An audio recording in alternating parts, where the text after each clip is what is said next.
Hola, buenas noches. Les voy a contar una pequeña historia que me sucedió hace algunos años. Nunca fui de creer demasiado en cosas, aunque en el fondo siempre me generaba cierta curiosidad. Había escuchado decenas de relatos sobre la Ouija.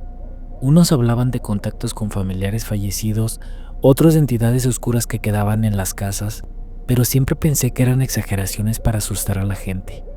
La verdad es que todo cambió una noche, cuando unos amigos se convencieron de jugar.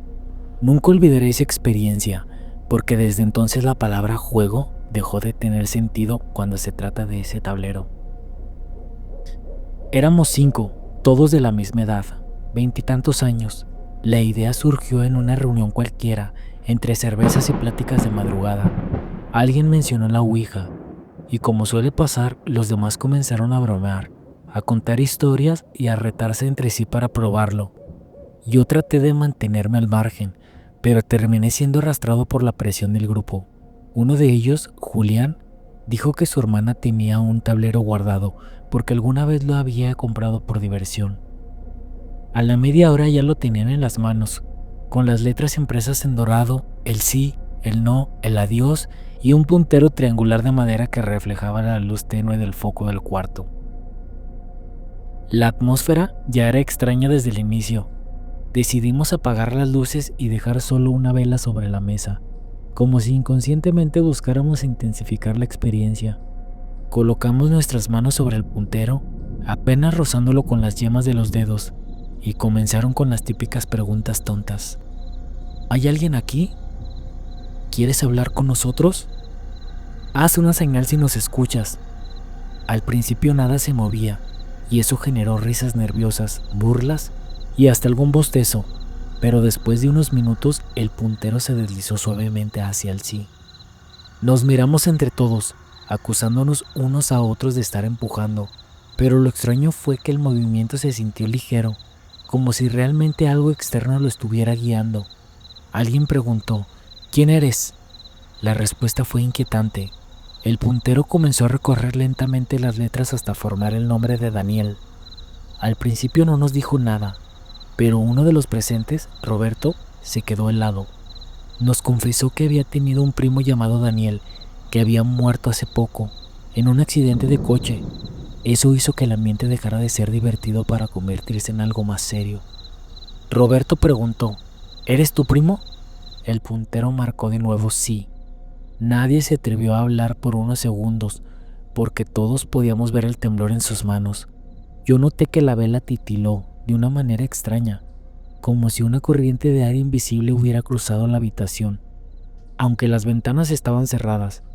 Julián intentó romper la tensión diciendo que seguramente alguno de nosotros estaba jugando, pero lo cierto es que los movimientos eran demasiado fluidos, demasiado rápidos como para ser una simple broma. A medida que las preguntas continuaban, la sensación en el cuarto se volvió cada vez más pesada. El tablero respondía cosas personales que ninguno de nosotros podía haber sabido, datos íntimos de la vida de Roberto y de su familia.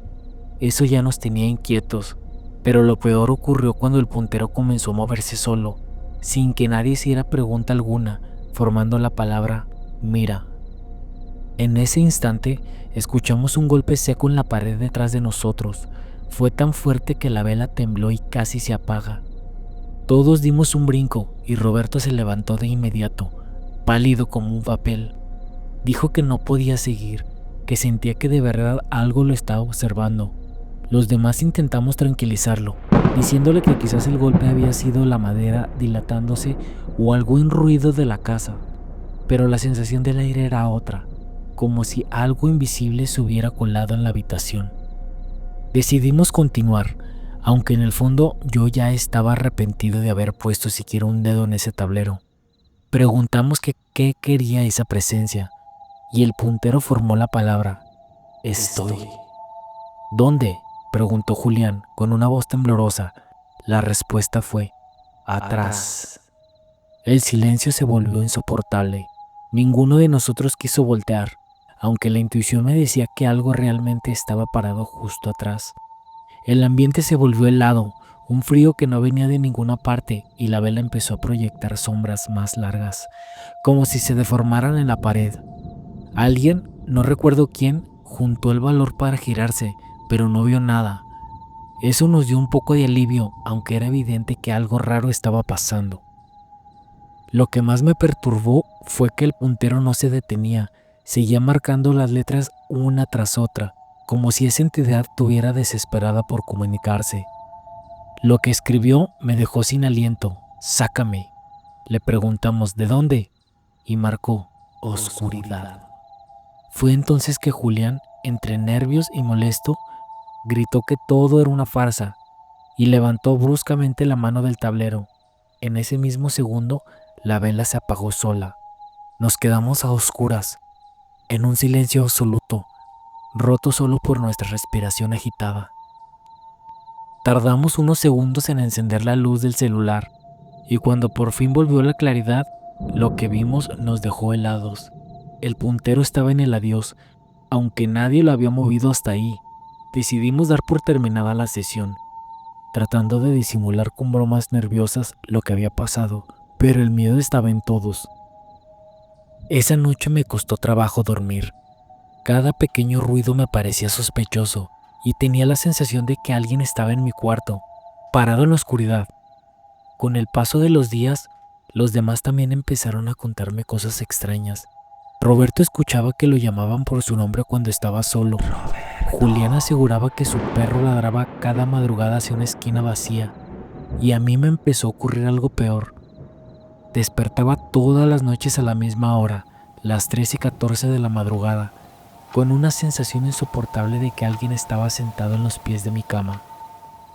Una madrugada, incapaz de soportarlo, encendí la lámpara de golpe, y aunque no vi nada, juraría que la colcha estaba hundida, como si un peso invisible se hubiera levantado justo en ese momento. Fue entonces que comprendí que aquel "sácame de la oscuridad" no era un simple mensaje, sino quizás una invitación, o peor aún, una advertencia de que habíamos liberado algo que no sabíamos controlar. El tiempo pasó, pero las cosas no mejoraron. Al contrario, cada vez eran más intensas. Puertas que se cerraban solas, susurros apenas audibles en habitaciones vacías, sombras que cruzaban de un lado a otro. Roberto dejó de hablarnos por un tiempo, porque decía que cada vez que nos veía, las manifestaciones en su casa se volvían peores, como si la entidad estuviera ligada a todos los que jugamos aquella noche. Lo último que recuerdo con absoluta claridad fue una madrugada en que, al abrir los ojos, vi una silueta oscura en la esquina de mi cuarto. No tenía rostro, solo una presencia densa que parecía absorber la luz. Quise gritar, pero la voz no me salió. La figura se fue acercando poco a poco y justo antes de llegar a mi cama desapareció de golpe, como si se hubiera desvanecido en el aire. Esa noche lloré en silencio, porque entendí que ya no era una sugestión ni miedo colectivo. Algo real nos había seguido desde el tablero. Con el tiempo, cada uno buscó diferentes formas de liberarse de aquello. Unos fueron con sacerdotes, otros con curanderos, otros simplemente huyeron y nunca más quisieron hablar del tema. Yo todavía no estoy seguro de qué funcionó, si fue la distancia, el paso del tiempo o la oración desesperada que hice muchas noches. Pero las cosas se fueron calmando lentamente. Sin embargo, cada vez que escucho la palabra Ouija, siento un escalofrío recorriéndome la espalda, como si algo todavía permaneciera atento, esperando a que volvamos a invocarlo. Por eso lo digo siempre, no es un juego, nunca lo ha sido y nunca lo será, y si alguna vez decides probarlo, asegúrate de estar preparado para las consecuencias.